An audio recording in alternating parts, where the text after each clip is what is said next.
ગામડાનો ધબકાર ચેનલના સૌ ખેડૂત મિત્રોને જય માતાજી. મિત્રો, જાણીતા વેધર એનાલિસ્ટ અશોકભાઈ પટેલની આગાહી એવી છે. તેમની આગાહી જોઈએ તો સૌરાષ્ટ્ર, ગુજરાત અને કચ્છમાં 1 થી 7 ફેબ્રુઆરી 2024 દરમિયાન તાપમાન સામાન્ય કરતાં વધુ રહેવાની શક્યતા છે. વર્તમાન હવામાન પરિસ્થિતિ: તારીખ 31 જાન્યુઆરી 2024 ઉત્તર ગુજરાત અને કચ્છમાં નોર્મલ લઘુત્તમ તાપમાન આશરે 12 ડિગ્રી ગણાય, જ્યારે ગુજરાતના અન્ય વિસ્તારોમાં નોર્મલ લઘુત્તમ તાપમાન 13.5 થી 14 ડિગ્રી વચ્ચે ગણાય. 31 જાન્યુઆરી 2024ના રોજ ગુજરાત રાજ્યના અનેક વિસ્તારોમાં લઘુત્તમ તાપમાન સામાન્ય કરતાં 2 થી 5 ડિગ્રી વધુ નોંધાયું છે, જેનાથી રાત્રિ તથા વહેલી સવાર દરમિયાન ઠંડી ઓછી રહેતી હોવાનું સૂચવે છે.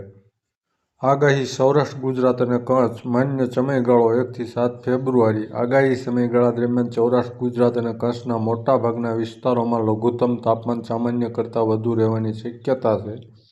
આગાહી સમય દરમિયાન 1-2 દિવસ લઘુત્તમ તાપમાનમાં આશરે 1 થી 2 ડિગ્રીનો થોડો ઘટાડો શક્ય છે, પરંતુ કુલ મળે આ સમયગાળા માટે વધુ સેન્ટરોમાં તાપમાન નોર્મલ કરતાં ઊંચું રહેવાની શક્યતા છે.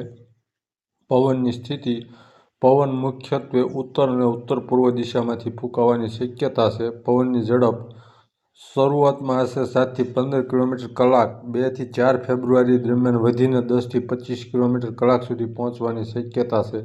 બાકીના સમયમાં આશરે 7 થી 15 કિલોમીટર કલાકની ઝડપે પવન ફૂંકાશે. આ હતી મિત્રો જાણીતા વેધર એનાલિસ્ટ અશોકભાઈ પટેલની આગાહી. ચેનલને સબસ્ક્રાઈબ કરજો, વિડીયોને લાઇક કરજો અને શેર કરજો. જય માતાજી.